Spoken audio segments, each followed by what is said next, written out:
Hi everyone, ನಾನು ನಿಮ್ಮ ಸಂದರ್ಶಿನಿ ಸ್ವಾಮಿ. ನಾನು ನಿನಗೆ ನೀ ಹೆನಗೆ ಕಥೆಯ ಮುಂದುವರೆದ ಭಾಗ. ಅದಕ್ಕೂ ಮೊದಲು ಈ ಎಪಿಸೋಡ್ಗಳನ್ನು ಓದ ಬಯಸುವವರು ನನ್ನ ಪ್ರತಿಲಿಪಿ ಮುಖಾಂತರ ಓದ್ಬೋದು. ಹಾಗೆ ನನ್ನ ಕತೆ ನಿಮಗೆ ಇಷ್ಟವಾಗಿದ್ದರೆ ತಪ್ಪದೆ ಕಮೆಂಟ್ ಮಾಡಿ, ಲೈಕ್ ಮಾಡಿ, ಶೇರ್ ಮಾಡಿ.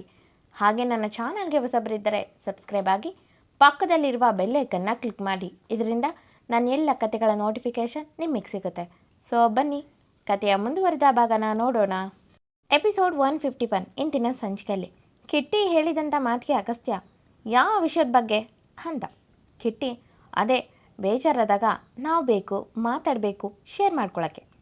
ಆಮೇಲೆ ಅವರಿಬ್ಬರು ಚೆನ್ನಾಗಿದ್ದಾಗ ನಮ್ಮನ್ನು ಡಸ್ಟ್ಬಿನ್ ಥರ ತಿಳ್ಕೊತಾರೆ ಮಾರಯ್ಯ, ಹುಷಾರು ಅಂತ ಹೇಳೋಕ್ಕೆ ಅಂದ. ಅಗಸ್ತ್ಯ ತುಸು ಕಣ್ಣು ಕಿರ್ದಾಗಿಸಿ ಮಗನೇ ಸಿಗು ಅಂದ. ಅಷ್ಟಕ್ಕೆ ಕಿಟ್ಟಿ ಹೆದರಿ ಕಾಲ್ ಕಟ್ ಮಾಡಿದ್ದ. ಆಯಿತಾ ಅಗಸ್ತ್ಯ, ಹಬ್ಬ ಎಲ್ಲರೂ ಅಡ್ವೈಸ್ ಮಾಡೋರೆ, ಬೇರೆಯವ್ರ ಮಾತು ಕೇಳೋಕ್ಕೆ ಹೋಗಬಾರ್ದು ಎಂದವನಿಗೆ ಈಗ ಭಗವಾನ್ ಬಂಗಲೆಯಲ್ಲಿ ಜ್ಞಾನೋದಯವಾಗಿದೆ. ಈತ ದಿಲೀಪ್ ಪಬ್ಗೆ ಹೋದವನು ಕಂಠಪೂರ್ತಿ ಕುಡಿದು ಇಂದು ಮುಖಾನ ನೆನೆದು ಎಲ್ಲ ಬ್ಯೂಟಿಫುಲ್ ಹುಡುಗಿರಿಗೆ ಯಾಕೆ ಇಷ್ಟು ಬೇಗ ಮದುವೆ ಆಗಿರುತ್ತೆ, ನಮ್ಗೆ ಯಾಕೆ ಸಿಗಲ್ಲ ನೋಡು, ನಮ್ಮ ಸಿಸ್ಕು ಕೂಡ ಹಾಗೆ ಆ ಅಗಸ್ತ್ಯ ಬ್ರೋ ಸಿಗಲಿಲ್ಲ.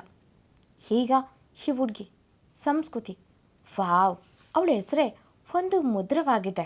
ಇಂದು ನಾವು ಹೊಗಳ್ತಿದ್ದಾನೆ, ಅವನಿಂದ ಯಾರಿದ್ದಾರೆ ಅನ್ನೋ ಅರಿವಿರದೆ. ಮುಂದೆ ದಿಲೀಪಿಂದ ಆಲ್ರೆಡಿ 6 ಅಡಿ ಕಟೌಟ್ ಬೆಂಕಿ ಉಂಡೆ ನಿಂತಿದೆ.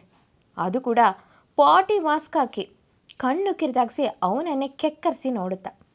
ಇದ್ಯಾವುದೂ ಹರಿಯದಂಥ ದಿಲೀಪ್ ಸಂಸ್ಕೃತಿ ಸಂಸ್ಕೃತಿ ಎಂದು ರಾಗವಾಗಿ ಹೇಳುತ್ತಾ gone gone my love is gone ಎಂದು ಒಮ್ಮೆ ಅಳುತ್ತಾ ಮುಖ ಮಾಡಿ, ನಾನು ನನ್ನ ಪ್ರೀತಿನ ಯಾಕೆ ಬಿಟ್ಕೊಡ್ಬೇಕು, ಅವಳ ಗಂಡ ಡಾನ್ ಅಂದ್ರೇನು, ನಮ್ಮ ದೊಡ್ಡಪ್ಪ ಕೂಡ ಡಾನ್, ನೋ ದಿಲೀಪ್ ನೋ, ಅವಳಂತ ಚೆಲುವೆನ ಬಿಟ್ಕೊಡ್ಬೇಕಾ ಎಂದು ಅವನ ಕಡೆನೇ ಅವನ ಬೆರಳು ತೋರಿಸಿ ಮರುಕ್ಷಣ ತುಟಿ ಕುಂಗಿಸಿ, ಏ ಅವನೆಂಥ ಗಂಡ, ಇಂಥ ದಂತದ ಗೊಂಬೆಯಿಂದ ದೂರ ಇದ್ದು ಅದೇನು ಗುಡ್ಡೆ ಹಾಕ್ತಿದ್ದಾನೆ, ಅವನು ನಿನಗೆ ಸರಿ ಇಲ್ಲ ಸಂಸ್ಕೃತಿ, ನಾನು ನಿನಗೆ ಪರ್ಫೆಕ್ಟ್ ಗಂಡ ಎನ್ನುವ ಮೊದಲೇ ಅವನ ಕುತ್ತಿಗೆಯಿಂದ ಕೈ ಹಾಕಿ ಅವನೆರಡು ಕೈಗಳನ್ನು ಹಿಂದಿನಿಂದ ಲಾಕ್ ಮಾಡಿ ದಿಲೀಪ್ ಹಿಂದೆ ಕೂಡ ತಿರುಗಿ ನೋಡ್ದಂತೆ ಅವನನ್ನು ಹಾಗೆ ಅಲ್ಲೇ ಇದ್ದ ವಾಶ್ರೂಮ್ಗೆ ಬಾಯಿ ಮುಚ್ಚಿ ಆ ಕ್ರೌಡ್ನಿಂದ ಎಳ್ಕೊಂಡು ಹೋಗ್ತಿದ್ರೆ ದಿಲೀಪ್ಗೆ ಏನಾಗ್ತಿದೆ ಎಂದು ತಿಳಿಯದೆ ಹೇ ಹೂ ಆರ್ ಯು ಮ್ಯಾನ್ ಎಂದು ಕೇಳುತ್ತಿದ್ರು.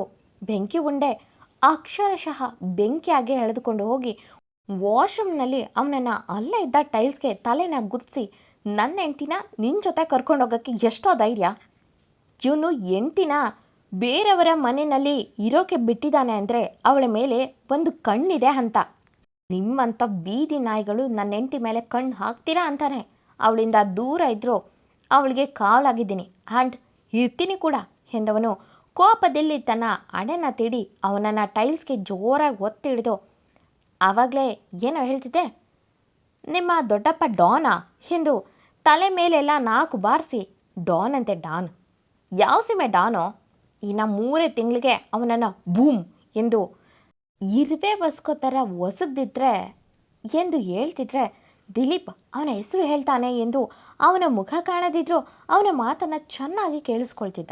ಬಟ್ ಮಿಸ್ಟರ್ ಬೆಂಕಿ ಉಡ್ಡೆ ಎಷ್ಟೇ ಮಾತಾಡಿದ್ರೂ ತನ್ನ ಸುಳಿವೆ ಬಿಡದಂತೆ, ಹೆಸರು ಹೇಳಲ್ವೋ ಅವನ ಬಾಯಲ್ಲೇ ಹೇಳಿಸ್ತೀನಿ, ನೀನು ಕೇಳ್ಕೊ ಮಗನೆ ಎಂದು ಅವನ ಮುಖನ ಗೋಡೆಗೆ ಒತ್ತಿ ಹಿಡಿದು, ನನ್ನ ಹೆಂಡತಿ ತಂಟೆಗೆ ಹೋದರೆ ಇವತ್ತು ಬಾರ್ಗೆ ಬಂದು ಹೊಡೆದಿದ್ದೀನಿ, ನಾಳೆ ನಿನ್ನ ಬಂಗಲೆಗೆ ಬಂದು ಹೊಡಿತೀನಿ ಎಂದು ಮುಖ ಮೂತಿ ನೋಡದೆ ಚೆನ್ನಾಗಿ ಚಚ್ಚಿ, ಚಿಲ್ಲರೆ ರೌಡಿಗಳು ಎಂದು ಬೈದವನು ಕೊನೆಯದಾಗಿ ಅವನ ಕಿವಿ ಬಳಿ ಬಂದು, ಇನ್ನೊಂದು ಸಲ ನನ್ನ ಹೆಂಡ್ತಿನ ಕೆಟ್ಟದಾಗಿ ನೋಡಿದ್ರೆ ನಿನ್ನ ಗೋಲಿ ಕಣ್ಣು ಕಿತ್ತು ಆ ನಿಮ್ಮ ದೊಡ್ಡಪ್ಪನಿಗೆ ತಿನ್ನಿಸ್ತೀನಿ, ನಾನು ನೋಡೋಕ್ಕೆ ಮಾತ್ರ ಸಾಫ್ಟ್, ಬಟ್ ನಾನು ನಿಜಕ್ಕೂ ಪಕ್ಕಾ ರಾಕ್ಷಸ, ನಿಮ್ಮಂಥವ್ರನ್ನ ನೋಡಿದ್ರೆ ಎಂದು ಅವನನ್ನು ವಾಶ್ ಬೇಸಿನ್ ಮೇಲೆ ತಳ್ಳಿ ಅಲ್ಲಿಂದ ಹೋಗ್ತಾನೆ.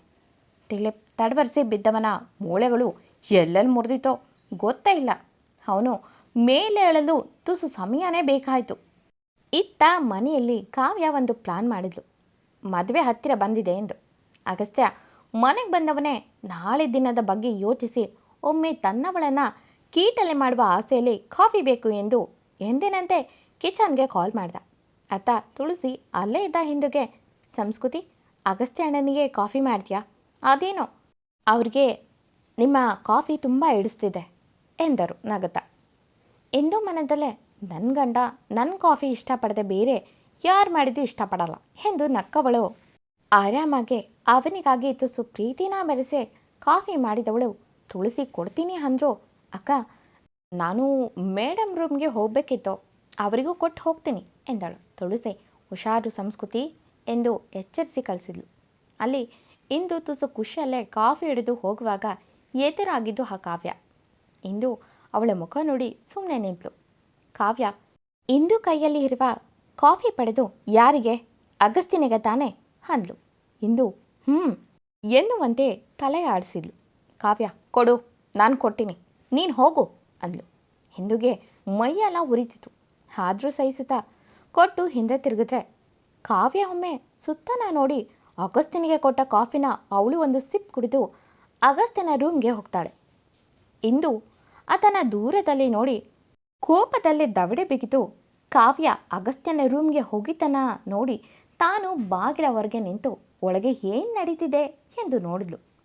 ರೂಮ್ ಡೋರ್ ಶಬ್ದ ಆಗಿದ್ದು ನೋಡಿ ಅಗಸ್ತ್ಯ ಇಂದು ಎಂದುಕೊಂಡವನು ಅಲ್ಲಿಟ್ಟು ಬಾಯಿಲೆ ಎಂದು ತನ್ನ ಶರ್ಟ್ನ ರಿಮೂವ್ ಮಾಡಿ ಬೇರೊಂದು ಶರ್ಟ್ನ ಹಾಕುತ್ತಾ ಕಾಫಿ ಸ್ಟ್ರಾಂಗ್ ಇದೆ ಅಲ್ವಾ ಎಂದು ಇನ್ನೇನು ಇಂದು ಎನ್ನುವ ಹೆಸರನ್ನ ಕರೆಯೋ ಮೊದಲೇ ಇಂದು ಅಗಸ್ತ್ಯನ ಡೋರ್ನ ಜೋರಾಗಿ ಓಪನ್ ಮಾಡಿದ್ಲು.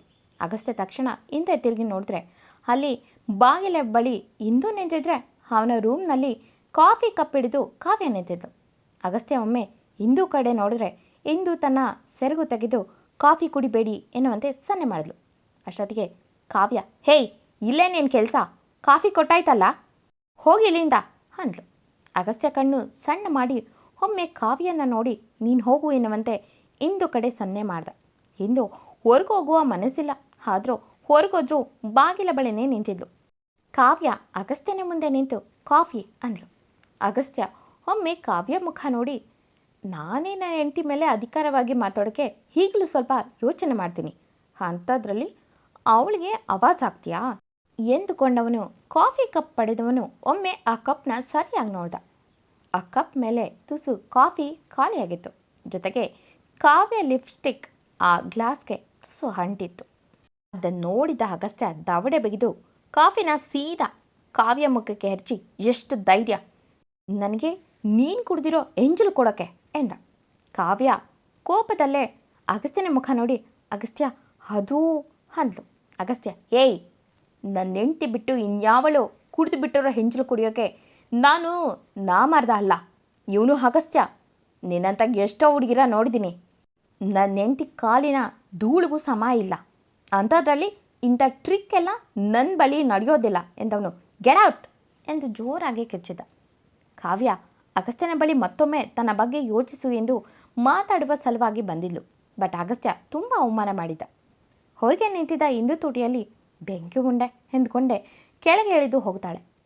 ಕಾವ್ಯ ಕೋಪದಲ್ಲೇ ಅಲ್ಲಿಂದ ತನ್ನ ಮುಖನ ಒರೆಸಿ ತನ್ನ ರೂಮ್ಗೆ ಹೋದವಳು ತನ್ನ ಮುಖನ ಕನ್ನಡಿಯಲ್ಲಿ ನೋಡಿಕೊಂಡು, ನನಗೆ ಇಷ್ಟು ಅವಮಾನ ಮಾಡ್ತೀಯ ಅಗಸ್ತ್ಯ? ಅದೇಗೆ ನೀನು ನಿನ್ನ ಹೆಂಡತಿ ಚೆನ್ನಾಗಿರ್ತೀರ ಅಂತ ನಾನು ನೋಡ್ತೀನಿ. ನೀನು ನಿನ್ನ ಹೆಂಡತಿಗೆ ಮಾತ್ರನಾ ಎಂದು ಇದುವರೆಗೂ ನಿನ್ನ ಒಳ್ಳೆ ರೀತಿಯಲ್ಲೇ ಪಡೆಯುವ ಆಸೆ ಪಟ್ಟಿದ್ದೆ. ಬಟ್ ಇವತ್ತಿನಿಂದ ಎಷ್ಟು ಸಾಧ್ಯನೋ ಅಷ್ಟು ನಿನ್ನ ನೆಮ್ಮದಿನ ಕಿತ್ಕೊಂಡು ನೀನೇ ನನ್ನ ಮದುವೆ ಆಗಬೇಕು ಹಾಗೆ ಮಾಡ್ತೀನಿ ಎಂದುಕೊಂಡು ಯಾರಿಗೋ ಕಾಲ್ ಮಾಡಿ ಈ ಡೀಲ್ ನನಗೆ ಮಾಡಿಕೊಟ್ರೆ ನಾನು ನೀನು ಕೇಳಿದ್ದನ್ನು ಕೊಡ್ತೀನಿ, ಇವತ್ತೇ ಆಗಬೇಕು ಅಂದ್ಲು. ಅವತ್ತು ಅಗಸ್ತ್ಯ ಇಂದುಗಾಗೇನೆ ಸ್ವಂತ ಅನ್ನೋದನ್ನು ಕಾವ್ಯ ಬಳಿ ಹೇಳಿದ್ದ ನೆನೆದು ಹುಡುಗಿಗೆ ಅದೇನೋ ಅವನ ಮೇಲೆ ತುಂಬ ಪ್ರೀತಿಯಾಗಿತ್ತು. ಆಯಿತಾ, ಅಗಸ್ತ್ಯ ನಾಳೆ ಕನಸು ಕಾಣುತ್ತಾ ನೆಮ್ಮದಿಯಾಗಿ ಮಲಗಿದ. ಇಂದು ಇವತ್ತು ಯಾಕೆ ನನ್ನ ಬೆಂಕಿ ಉಂಟೆ ಬಂದಿಲ್ಲ ಎಂದು ಯೋಚಿಸಿ ತಾನೇ ಸರ್ಕಸ್ ಮಾಡಿ ಅವನ ರೂಮ್ ಕಿಟಕಿ ಬಳಿ ಹೋಗೋದಕ್ಕೂ ಕಾವ್ಯ ಮತ್ತು ಮತ್ತೊಬ್ಬ ಬರೋದಕ್ಕೂ ಒಂದೇ ಆಗಿತ್ತು. ಬೆಳಿಗ್ಗೆ ಇಡೀ ಮನೆಗೆ ಕೇಳೋ ಥರ ಶಾರದವರು ಕಾವ್ಯ ಎಂದು ಜೋರಾಗಿ ಕಿರ್ಚಿದ್ರು. ಕಾವ್ಯ ಎದುರುತ್ತಾ ಅಮ್ಮ ಎಂದು ಅವರ ತಾಯಿನ ತಬ್ಬಿ ಅಳ್ತಿದ್ರೆ ಅವರ ಕೂಗು ಕೇಳಿ ಇಡೀ ಮನೆಯವರೆಲ್ಲ ಕಾವ್ಯ ರೂಮ್ಗೆ ಲಗ್ಗೆ ಇಟ್ಟಿದ್ರು. ಅಲ್ಲಿ ಕಾವ್ಯ ಪರಿಸ್ಥಿತಿ ನೋಡಿ ಎಲ್ಲರೂ ಗಾಬರಿ ಆಗಿದ್ರು. ಕಾವ್ಯ ತಂದೆ ಶರಣ್ ಏನಾಯಿತು ಎಂದು ಜೋರಾಗಿ ಕಿರ್ಚಿದ್ರೆ ಭಗವಾನ್ ಕೂಡ ಕೋಪದಲ್ಲಿ ಏನಮ್ಮ ಇದೆಲ್ಲ ಅಂದರು. ಕಾವ್ಯ ತನ್ನ ಮುಖಾನ ಮುಚ್ಕೊಂಡು ತಪ್ಪಾಯ್ತು ದೊಡ್ಡಪ್ಪ, ನಾನು ಪ್ರೀತಿಸಿದ ಹುಡುಗ ನನ್ನ ಬಳಿ ಬಂದಾಗ ನನಗೆ ಏನು ಮಾಡಬೇಕು ಅಂತ ಗೊತ್ತಾಗಿಲ್ಲ ಎಂದು ಮುಖ ಮುಚ್ಕೊಂಡ್ರೆ ಅಲ್ಲೇ ಇದ್ದ ಇಂದು ಕೋಪದಲ್ಲಿ ಮುಷ್ಟಿ ಬಿಗಿದ್ರೆ ಅಗಸ್ತ್ಯ ಮಾತ್ರ ಇದ್ಯಾವುದರ ಪರಿವಿರದೆ ನೆಮ್ಮದಿಯಾಗಿ ಮಲಗಿದ್ದಾನೆ. ಭಗವಾನ್, ಕಾವ್ಯ ನನ್ನ ಕಡೆ ನೋಡು ಎಂದು ಅವರ ಕಣ್ಣಲ್ಲಿ ಏನೋ ಸನ್ನೆ ಮಾಡಿದ್ರೆ ಕಾವ್ಯ ಏನುವಂತೆ ಕತ್ತಾಡ್ಸೋದು. ಭಗವಾನ್ ಒಮ್ಮೆ ಜೋರಾದ ಉಸಿರು ಚೆಲ್ಲಿ ಸೀದಾ ಅಗಸ್ತ್ಯನ ರೂಮ್ಗೆ ಹೋದರೆ ಅಲ್ಲಿ ಅಗಸ್ತ್ಯನ ಮೈ ಮೇಲೆ ಬಟ್ಟೆ ಇಲ್ಲ. ಭಗವಾನ್ ಹುಬ್ಬು ಗಂಟಿಗೆ ಅಗಸ್ತ್ಯ ಎಂದು ಜೋರಾಗಿ ಕರೆದ್ರೆ ಅವನಿಗೆ ಇಂದು ಕರೆದ ರೀತಿಯಾಗಿ ಭಗವಾನ್ ಕೈ ಹಿಡಿದು ಇಂದು ಇನ್ನೂ ಸ್ವಲ್ಪ ಸಮಯ ಮಲಗ್ತೀನಿ ಎಂದ. ಭಗವಾನ್ ಮೊದಲ ಬಾರಿಗೆ ಜೋರಾಗಿ ಗುಡುಗಿದ. ಅವನ ಜೋರು ಧ್ವನಿ ಇಡೀ ಬಂಗಲೆ ತುಂಬ ಮೊಳಗಿತ್ತು. ಎಲ್ಲ ಅಗಸ್ತ್ಯನ ರೂಮ್ನಲ್ಲಿ ಏನು ನಡೀತಿದೆ ಅಂದರೆ ಕಾವ್ಯಮ್ಮನ್ನ ಅಗಸ್ತ್ಯ ಎಂದು ಅವರವರೇ ಏನೇನೋ ಮನಸ್ಸಿಗೆ ತೋಚಿದಂತೆ ಮಾತಾಡ್ಕೊಳ್ತಿದ್ರು. ಅಗಸ್ತ್ಯ ಭಗವಾನ್ ಕೂಗಿಗೆ ಕಣ್ಬಿಟ್ಟು ನೋಡಿದ್ರೆ ಭಗವಾನ್ ಕೋಪದಲ್ಲೇ ನಿಂತು ಅಗಸ್ತ್ಯ ಕಣ್ಬಿಟ್ಟಿದ್ದೇ ತಡ ಅವನ ಕುತ್ತಿಗೆಗೆ ಕೈ ಹಾಕಿದ. ಅಗಸ್ತ್ಯ ಈಗಿನ್ನೂ ನಿದ್ದೆಯಿಂದ ಎದ್ದಿದ್ದ. ಅವನು ಭಗವಾನ್ ಕೈನ ಗಟ್ಟಿಯಾಗಿಡಿದು ಅವ್ರ ಮುಖನೇ ನೋಡ್ದ. ಭಗವಾನ್, ನನ್ನ ಮಗನ ಸ್ಥಾನ ಕೊಟ್ಟಿದೆ, ಆದರೆ ನೀನು ಹುಂಡು ಮನೆಗೆ ದ್ರೋಹ ಮಾಡ್ತೀಯ. ಅದ್ದೂರಿಯಾಗಿ ಮದುವೆ ಮಾಡ್ಕೊಡ್ತೀನಿ ಅಂದರು ಬೇಡ ಅಂದು ಈಗ ನನ್ನ ಮಗಳನ್ನ ಛೆ ಎಂದು ಅಗಸ್ತ್ಯನ ಕೆನೆಗೆ ಒಂದು ಚಟಾರೆಂದು ಹೊಡೆದೇ ಬಿಟ್ಟ. ಎಂದಿನಂತೆ ಈ ಕತೆ ಮುಂದುವರಿಯುವುದು. ಈ ಕತೆ ನಿಮಗೆ ಇಷ್ಟವಾಗಿದ್ದರೆ ತಪ್ಪದೆ ಕಮೆಂಟ್ ಮಾಡಿ, ಲೈಕ್ ಮಾಡಿ, ಶೇರ್ ಮಾಡಿ. Thank you for watching.